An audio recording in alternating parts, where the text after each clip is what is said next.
In this video, I'm going to be showing you how to do some knife skills. So we're going to be working with cutting boards, knives, and some vegetables. We are going to be using a chef's knife, which is the longer, sharp knife. A chef's knife has this curve right here, which is a really iconic piece of it.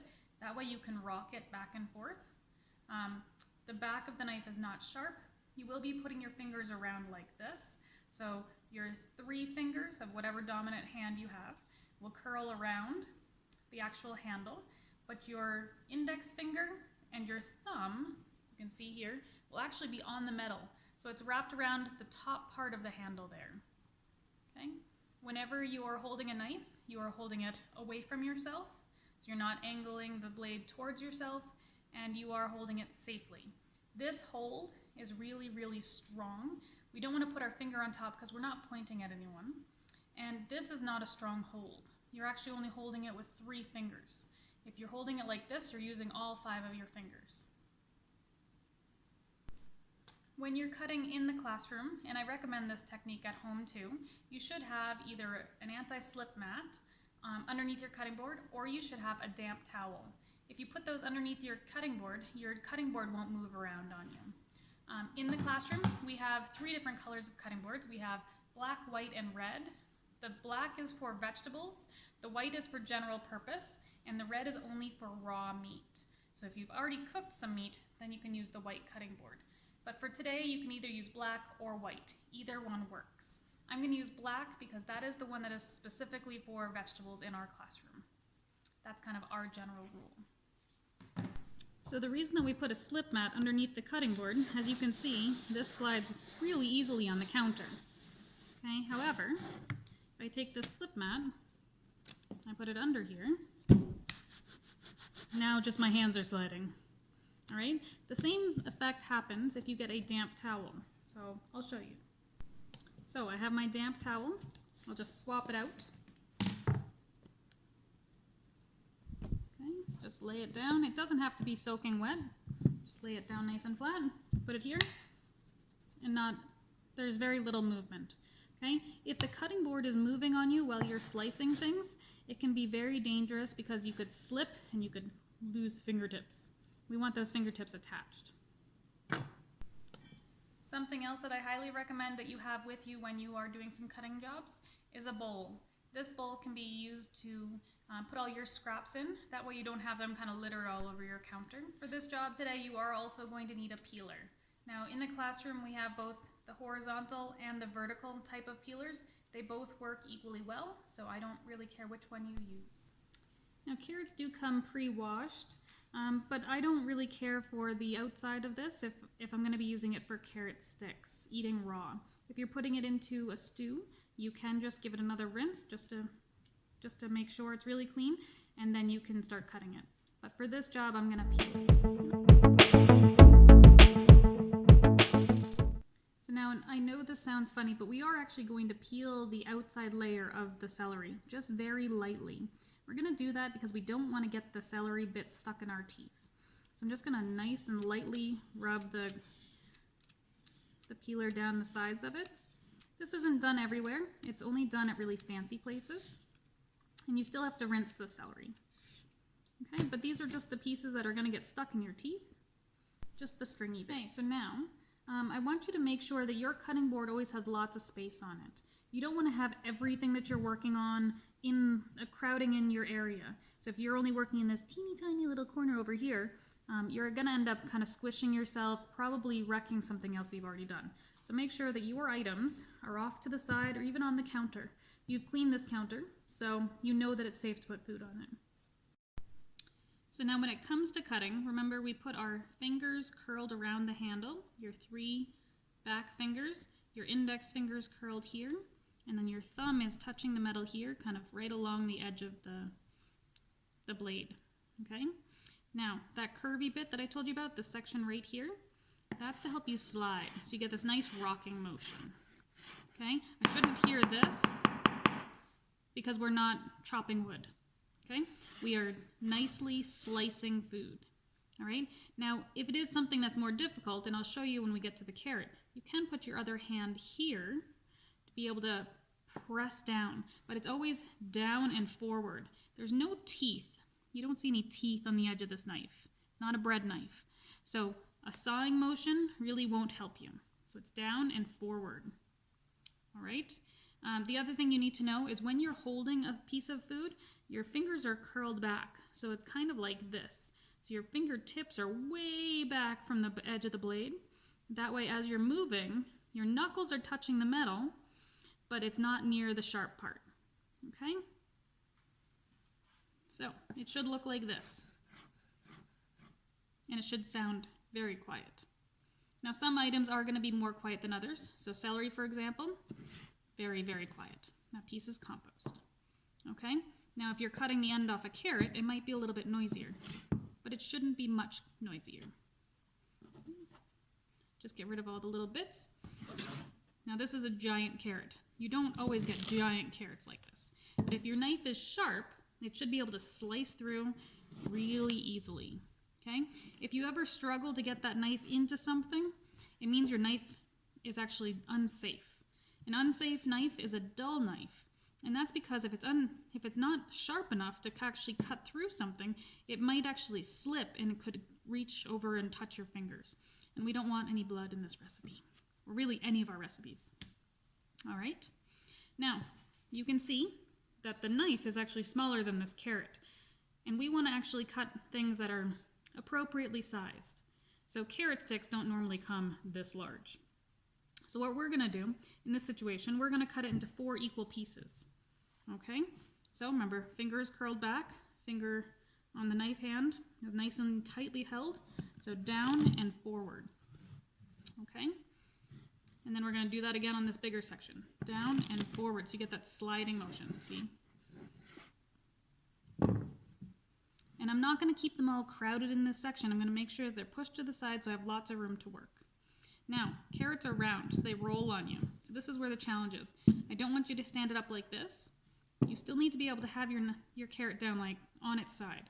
And that's important because most vegetables and other things you cut, you won't be able to stand up like this. Okay? So we're going to put it down on its side. You're going to hold. You can hold a little bit on the edges here, but for the most part, you're kind of holding it with the tops of your fingers. And you're going to cut just a little section off. See how small that section is? Okay? You're just going to cut that one little section off, and then you have a flat side and it won't roll around on you. Now, we're going to hold on to this because that's actually a good, still very edible piece. Okay? Now, if you were working at the Fairmont Hot Springs, they would want you to square all your sides. So that means cutting that same little piece off all 4 sides. Okay? I'll just show you what that looks like.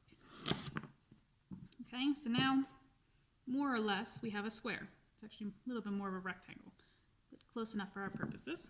Okay? Now, I'm going to have you do 3 different cuts. Okay? So we have our batonette, allumette, and the julienne. The nice way to remember it is the batonette is the biggest one. That's just taking this, cutting it in half,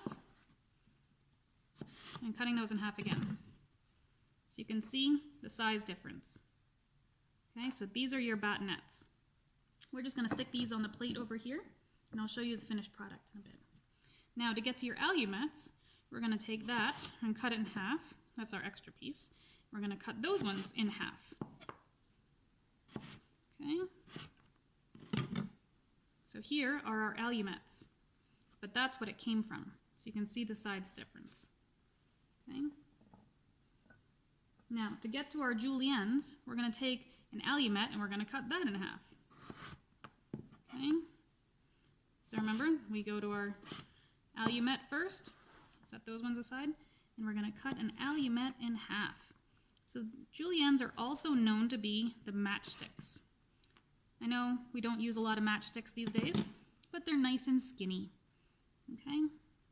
This is probably the best one right there. Really, really skinny.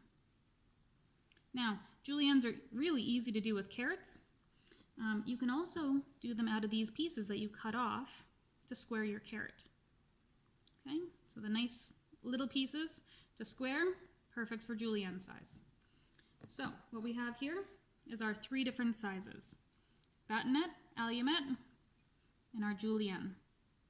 So now we're going to do this with celery, bell pepper, and even an onion. All right, so the celery we peeled earlier. I rinsed it already. I'm just gonna lop off this one extra end here. So now both ends have been trimmed, but again, it's longer than the knife. So I'm gonna cut this into 4 equal pieces again. If you wanted to make sure it was really precise, you could cut it to the same length as your carrot. Okay, remember always holding that knife properly. Now, when it comes to celery, it's a little bit more difficult to get your proper sizes because it is funny shaped and it doesn't always work nicely. But for the most part, you should be able to find one that's pretty much the same size as your biggest carrot there. So I'm going to call this one my batonette. Okay, so now to get my alumet, I'm going to take that batonette size and I'm going to cut it in half. Pretty easy, right? Now that is a little bit bigger than I want it to be, so I can always bring it back over and I can trim it. Okay.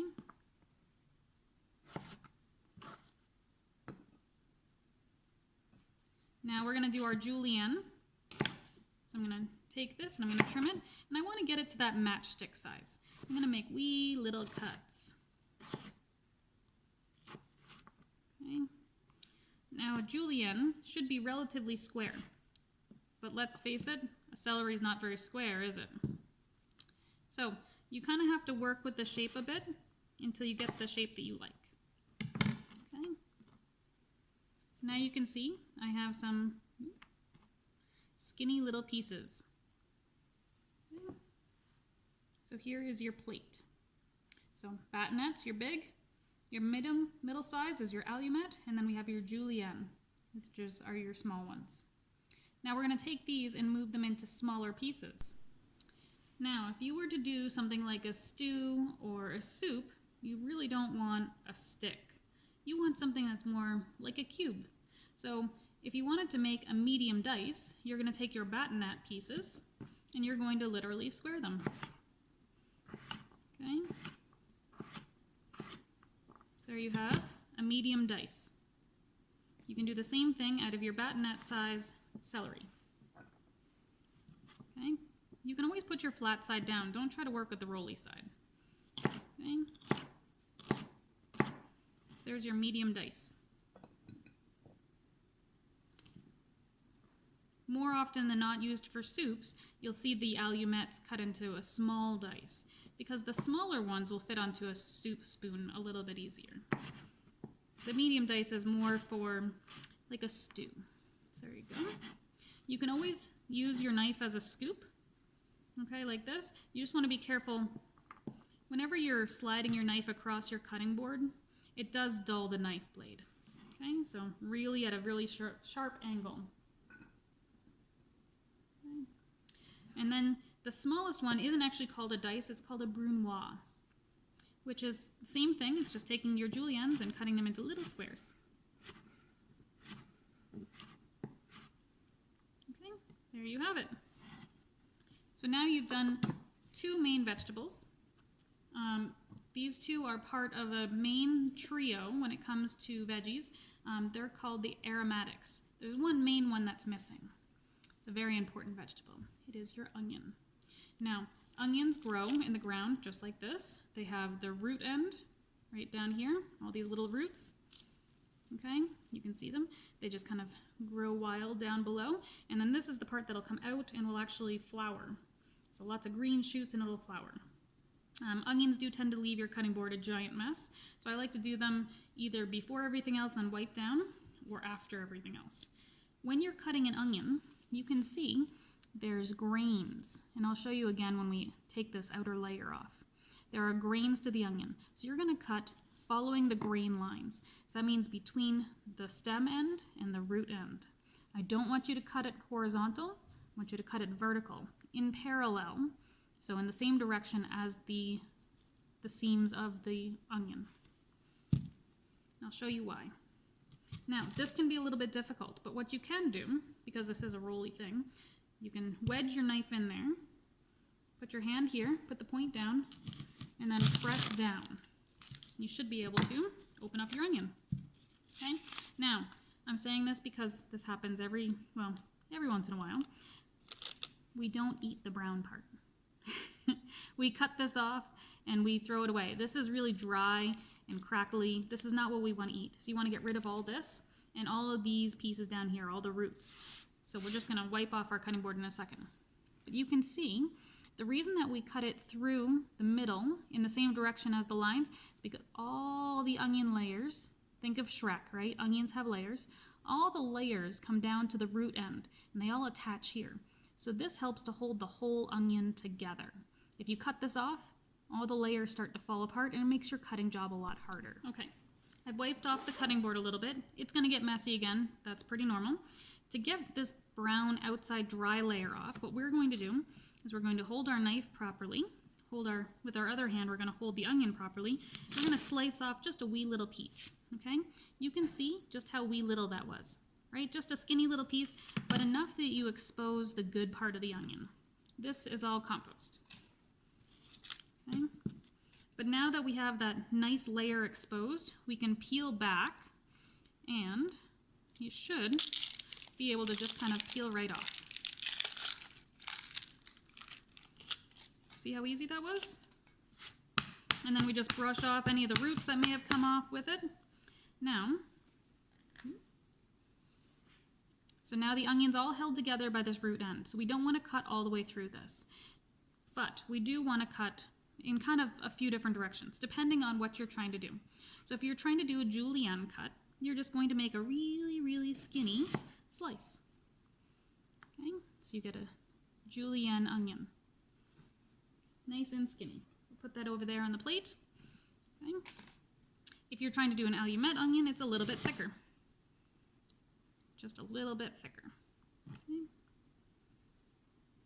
Put that in with the allumettes. If you're doing a batonette onion, it's even thicker. You're getting the hang of this, right? You can see how thick it is. This is kind of the size of an onion ring. Nice and thick. But obviously not an onion ring because it's not a ring, it's just a half. So if you have a recipe that calls for a small or medium dice onion, it's super easy to do. What you're going to do is you're actually going to, we're going to peel a little bit more because that section right there that's a little bit discolored is actually very dry. So we're going to peel that next layer off too. Sorry, I didn't notice that. You don't have to peel the whole thing. So what you're going to do, you're holding your knife properly and you're holding your onion properly. We're going to cut in this way, but I'm not going to cut all the way to the root. Okay, so point down and bring it down. And you're going to do that depending on the size. You're going to go every little bit. Okay, so that's going again in parallel to the lines of the onion. Okay.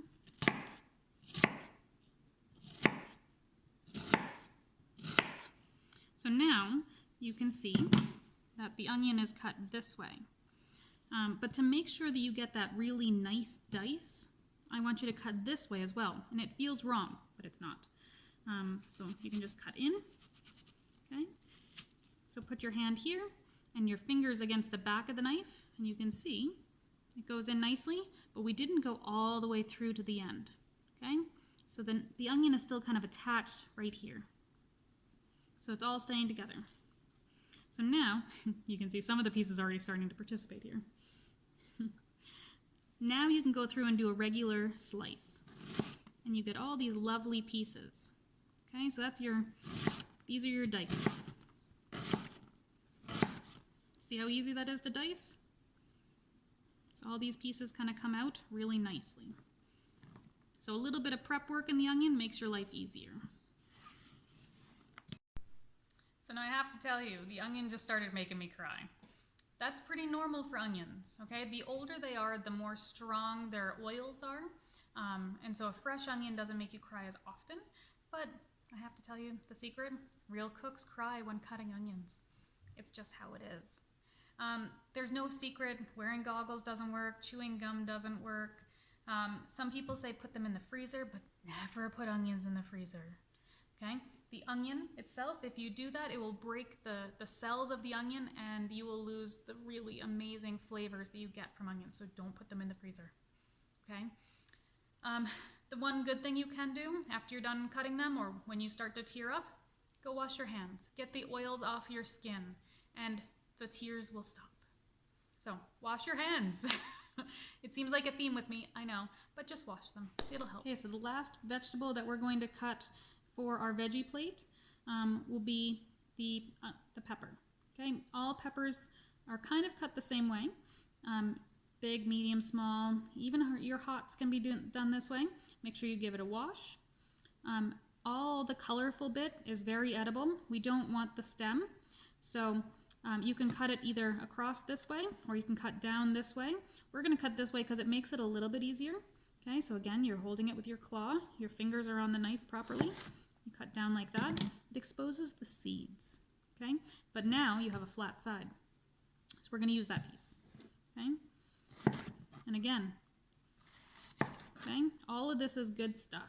Now, if you had cut it the other way, I'll show you what happens. Okay, if you cut this off, totally unacceptable way to do it. Okay, you can just pull the stem end out. This is a really good piece of the pepper, and then you can just stick your fingers in here and peel out your seeds. So depending on how you're going to use your pepper, sometimes it's easier to do one way versus the other.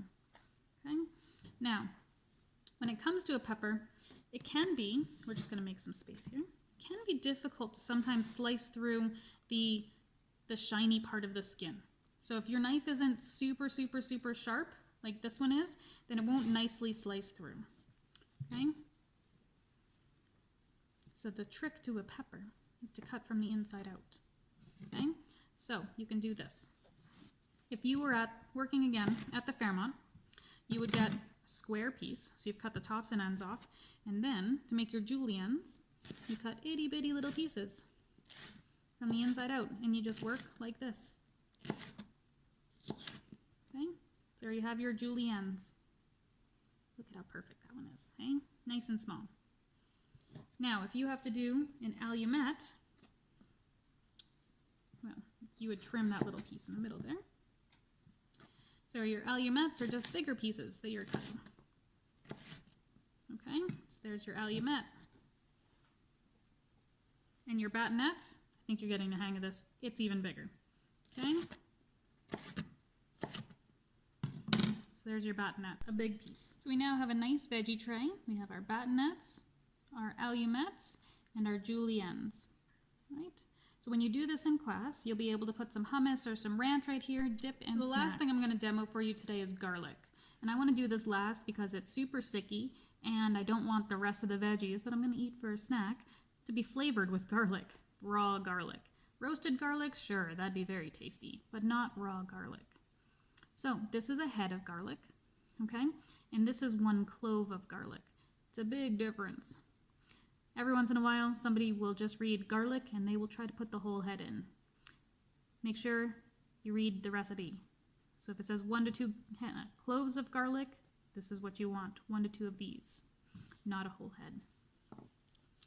Now, some people will try to peel the skin off, but the best way to get the skin off of garlic is to crush it. So you're going to put the flat side of the knife down, and you're going to put your hand here and press down.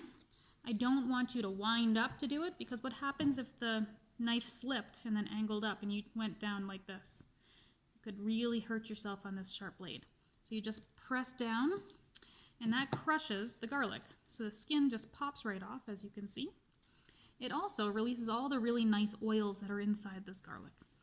We do still have to cut off this little stem end right here. I don't know if you guys can see that, the stem end. It's a little bit woody and we don't want to eat that piece. Let's just lop that little piece off there, put it into our compost bin. And then we're just going to make some nice slices first. So you're, again, holding it, I know it's teeny tiny, you're holding it as little as you can, just to kind of hold it in place. You're making little slices. So you can see, right, they're sliced. So now, if that's all the recipe says is sliced garlic, that's what you have to do. However, if it says minced, you can see it's already sticking to me. It's very sticky stuff. So make it into a pile, okay? And then you can put your hand here and you can rock back and forth. Okay? And eventually it will stick to the knife. So you'll have to wipe it off the knife. Always wipe away from the blade. Okay? Make it back into a pile again. And then you can continue to mince until you get to the size that you like. Now when it comes to actually cleaning your knife, okay, we never want to leave a knife in a sink with water in it because we want to make sure that you can see it, and if there's suds on top you won't necessarily be able to see it and you could hurt yourself. Okay, so this knife needs to be washed, and there are 4 different tools that you can use for this job. Okay, now a metal scrubby is not something I ever want you to use on a knife. Okay, metal on metal actually dulls the knife. So we don't want to use the metal scrubby on the knife. So that one's out. You can use a sponge. However, if you're using a sponge, you're always wiping from the non-sharp, so the back of the knife. The blade should never be towards the sponge. So you're wiping away and on the back. Okay? You also could get a dish towel, like a washing size one, soap it up, wet it, and then wipe again from the back of the knife forward. So you're not actually touching the sharp part of the blade with the towel itself. It's just kind of from the back. The best technique for cleaning a knife is to use a scrubby. So you're going to soap this up and then you're going to scrub away both sides. You still need to clean the handle, and that can be done with this scrubby or with any of the other tools. Okay? Make sure when this is getting dried, it's going into a drying rack with the point down and away from the hall or the walking area. So now that you know how to use this knife safely, we're going to have a really good semester.